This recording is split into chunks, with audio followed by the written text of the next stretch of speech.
I'm really sorry that Emma, the groom's younger sister, is part of our family.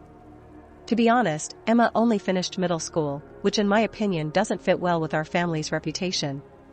I think she should avoid family gatherings and be mindful of her social status when interacting with us. During the family representative speech at the wedding, the bride's father, with an unpleasant grin, said something surprising that left us all shocked. None of us expected such words to be spoken in front of everyone at the wedding, and we were left speechless. Suddenly, the groom stood up and approached the bride's father with a seemingly friendly smile. However, it was clear that he was angry from our family's perspective. My father also got involved, so I stood up to intervene. I'm Emma Brown, and I work at a well-known construction company in our town. It was tough at first, because it's mostly guys, but I've become friends with the carpenter and even the strict foreman. He's strict, but I respect him because he's passionate about teaching his skills to younger people. After everyone left the construction site, I realized I'd been working non-stop since lunch. My stomach growled loudly, and I found some sandwiches with a note from the foreman telling me to have a proper meal. It made me smile, and I took the sandwiches. I finished my work and headed back to the apartment provided by the company. My phone rang, and it was my brother, whom I hadn't spoken to in years. He's always been talented and is now a surgeon at the biggest hospital in our hometown, affiliated with the university. It was a call from my respected brother, and I took a deep breath when I heard my brother's voice on the phone. I felt a bit nervous in my trembling voice. I asked what's going on. All of a sudden, my brother, with a somewhat embarrassed tone, explained that he had decided to marry his current partner and really wanted me to come to the wedding. We hadn't seen each other in years, and he thought it was a good opportunity. I replied, of course, and he smiled with joy. After briefly catching up, we reluctantly hung up the phone, suppressing feelings of nostalgia. I didn't know much about my brother's partner. I assumed they had already met our parents, so I planned to talk to them before the wedding as I pondered these thoughts. I couldn't help but feel happy. I decided to warm up the sandwiches the foreman had given me and enjoy my meal. They tasted even better than usual that day. Later, I received the wedding invitation from my brother, and I talked to the foreman about taking some time off. He gave me his consent with a condition. I had to be a guest lecturer at a specialized construction school for 3 days. It seems someone had requested this, and I was unsure about my ability to handle the task. The foreman encouraged me, saying I could do it, which gave me determination as promised. I arrived at the school on the designated day. It turned out to be a beautiful campus, and I was in awe after entering and speaking to the receptionist. I was directed to a preparation room for guest lecturers. While reviewing my lecture content, if you want to hear more, then please subscribe and like the video. Thank you. A man entered the room. I greeted him as Emma from the construction company, but he stared at me. He seemed to doubt my abilities, mentioning how they couldn't easily share skills with a woman. Frustrated, I looked back at him and said that gender doesn't matter in any industry. Good work is achieved regardless. When individual personalities come together, making dismissive comments about women while working in a specialized construction school is absolutely unacceptable. Such attitudes contribute to the persistence of gender inequality in our world. We should refrain from passing on rigid prejudices to the young people entering the field of architecture. I casually assured the man that I wouldn't approach my role as a guest lecturer for 3 days. I promised to make those 3 days meaningful for the students. My words seemed to frustrate him, as if he couldn't stand women who showed confidence after breaking barriers in male-dominated fields. He walked away in annoyance, and I decided to give my best during my lectures, inspiring the students to look forward to the next one. With a burning passion in my heart, I entered the classroom for the lecture and successfully completed my 3-day stand as a guest lecturer, receiving fond farewells from the students I had grown close to. Before returning to the construction company, I informed the forum about the content of my lectures and the disrespectful remarks made by the person in charge on the first day. The foreman, after listening to my story, simply said there were no specific criticisms, which made me happy. I returned to my apartment, skipping with joy. Finally, the long-awaited day of my brother's wedding arrived. My parents had gathered at a hotel near the wedding venue, and my brother's fiancée, Emmy White, was a skilled nurse who worked at the same hospital as my brother. She was responsible for taking care of patients and assisting doctors in the operating room and dressing room at the venue. I found the dress my mother had prepared, though it was different from what I usually wear. My mother skillfully took charge of my makeup and hairstyling. As I looked in the mirror, I felt too embarrassed to lift my face, but my parents complimented me on how cute I looked. In the family waiting room, I noticed a man. Kenny White, who turned out to be Emmy's father and the same person who had ridiculed me at the specialized school, did my best to conceal my discomfort. We exchanged pleasantries, and he commented on how lovely I looked. However, when he asked about my education, I replied that I had only graduated from middle school and started working for personal reasons. His expression briefly turned distorted, but he quickly returned to a smile, saying, "I see, that's interesting." As the wedding ceremony began, I couldn't help but feel a strange sense of unease, perhaps due to a brief change in expression from someone in the crowd. But my focus shifted to the beautiful ceremony itself. Emmy looked even more stunning than I had imagined in her pure white wedding dress, and my brother dressed in matching all-tuxedo was incredibly dashing. Their union made me smile warmly. As we transitioned to the reception, my father started to look flustered and concerned. I asked him what was wrong, and it turned out that my brother had asked him to deliver the family's representative speech. My father was wiping sweat from his brow and checking his notes, but my mother and I shared a knowing smile. The speech from the bride's family representative began before my father's turn. Kenny, the bride's father, seemed to be in high spirits, possibly due to seeing his daughter as a bride. He had consumed quite a bit of alcohol and appeared somewhat unsteady as he was supported by the bride's mother. Eventually, he stood up and made his way to the microphone. Despite being somewhat drunk, Kenny stood confidently in front of the microphone, which struck me as different from my father's demeanor. With a smirk on his face, he began his speech, thanking everyone for gathering to celebrate his daughter's wedding. However, Kenny made a shocking statement expressing his deep disappointment that the younger sister Emma of the groom was connected to their outstanding family. He went on to say that someone like Emma, who only had a middle school education, was a disgrace to the family, and in his opinion, she should stay away from family gatherings and be mindful of her social status when interacting with them. These words left my father and my mother utterly speechless as Kenny's words sank in. I recalled his earlier expression, and a sense of frustration welled up within me. My brother, visibly upset, abruptly approached Kenny with a calm smile but firm determination. Although it was clear that my brother was unhappy, he maintained composure. When I saw him raising his arm, I stood up to intervene and stop him. My brother, however, maintained his fixed smile and took the microphone from Kenny. He questioned Kenny about whether he knew my sister's profession and her role as a lecturer at a specialized school. My brother mentioned that Emma was a master carpenter involved in restoring old architectural structures such as churches. Kenny, unable to comprehend the meaning of the question, mumbled a confused response. This only fueled my brother's persistence. He emphasized Emma's expertise and asked if Kenny knew about her dedication to preserving architectural heritage. In response, Kenny started trembling and shouted angrily at my brother, expressing surprise that how a woman could hold the title of master carpenter. Kenny continued to create a scene, seemingly forgetting that there were other guests at the reception. My brother, still wearing a smile, responded firmly, saying Emma is a genuine master carpenter, trained under the human national treasure Mr. Herbert Smith. Are you suggesting that she can't handle it just because she's a woman? You were the one who reached out to him in the first place. Why didn't you get him out? My brother gestured towards someone, and I followed his gaze to the master carpenter, sitting quietly in a less conspicuous corner. I was left speechless with astonishment. The foreman, who had been silent up to that point, grinned when he made eye contact with my brother and sent a piercing stare in Kenny's direction. The foreman, known for his thunderous voice, spoke out.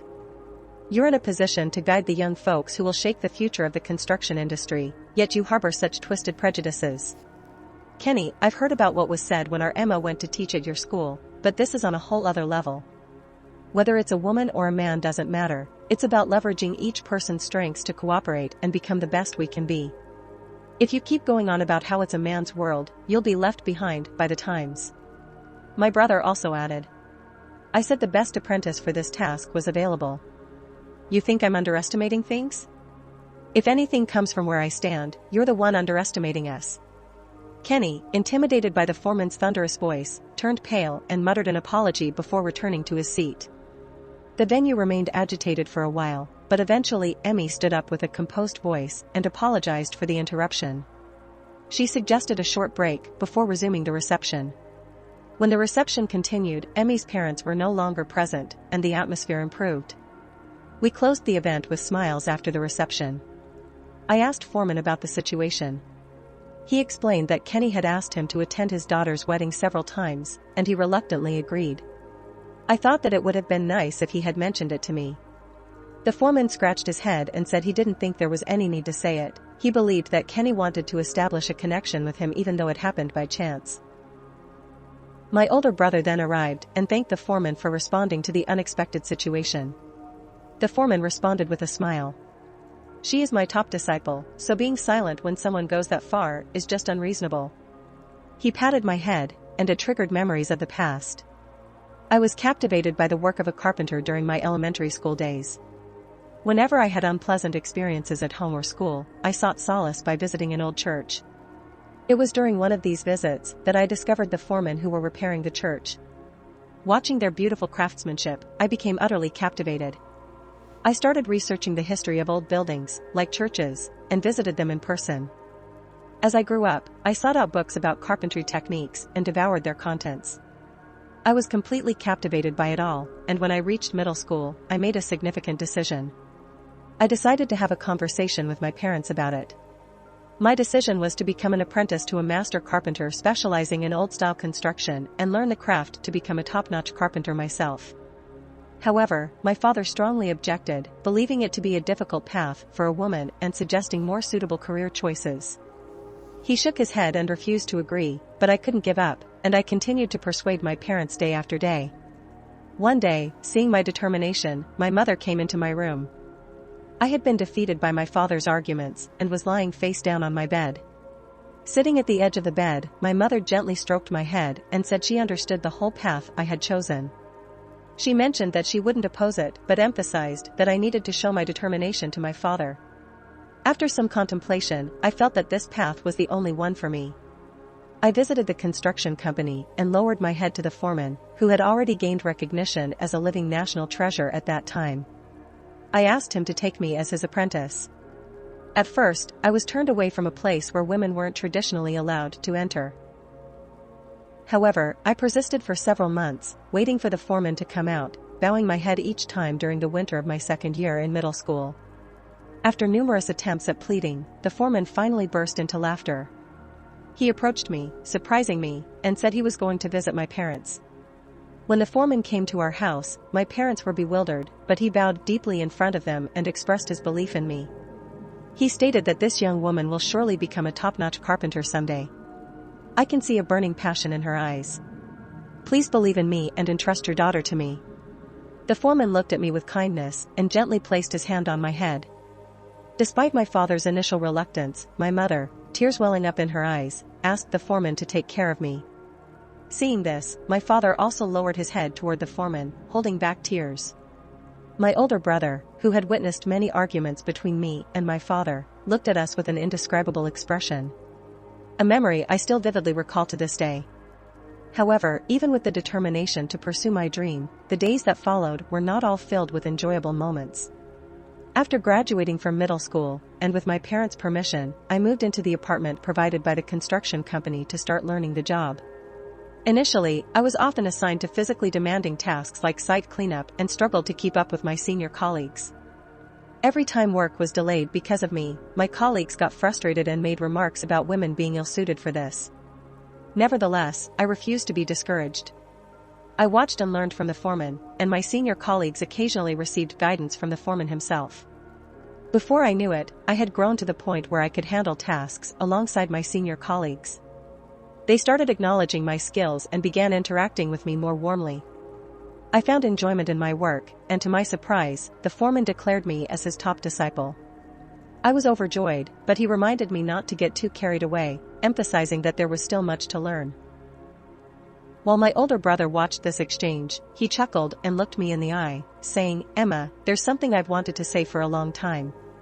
Seeing you face your dream of becoming a carpenter head-on and working hard to make it a reality made me realize that I could achieve more and inspired me to aim for the highest level in my own studies, eventually becoming a doctor to help many people. If I hadn't witnessed your determination that day, my life would have been much less fulfilling, so thank you truly." As my brother said this, I tightly squeezed his outstretched hand, trying to hold back tears. It felt like a warm sensation was flowing into my heart, and both our parents and the foreman were watching us, brother and sister, with kind eyes. In the end, after the incident with Kenny and his fear of disappointing the living national treasure foreman, Kenny faced his first setback, having never experienced failure before. Having graduated from a prestigious university, he struggled to recover from it. Eventually, he decided to step down from his position as the chairman of an educational institution, passing it on to his successor. Emmy shared this with me when she came to apologize to me once again. She was tired of her father's obsession with academic achievements and her mother's accommodation of that mindset.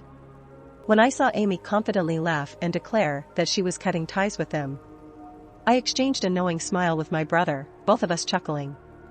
I continued to learn the craftsmanship of a carpenter under the foreman while working harmoniously with my senior colleagues.